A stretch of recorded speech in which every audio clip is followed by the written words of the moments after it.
खबर आपको दें OIC इजलास के हवाले से जिसका एलामिया जारी कर दिया गया है। इस्लामी ताउन तंजीम के सरबराही इजलास का एलामिया जारी कर दिया गया है।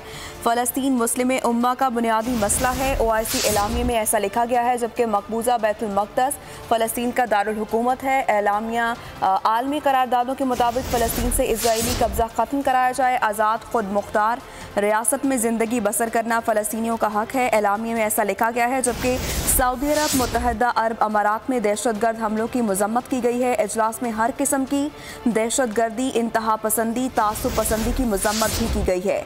आलमी बरादरी से खत्ते में अमन और सलामती बरकरार रखने के लिए किरदार अदा करने का मुतालबा किया गया है। दहशतगर्दी को शहरियत, मजहब या किसी इलाके से नहीं जोड़ा जा सकता, एलामिया में ऐसा कहना है, जबकि मजहब, रंग, नस्ल की बुनियाद पर इम्तियाजी सलूक की मजम्मत भी की गई है। नफरत, इम्तियाजी सलूक के खात्मे के लिए बर्दाश्त, एहतराम, बातचीत, ताउन पर जोर दिया गया है।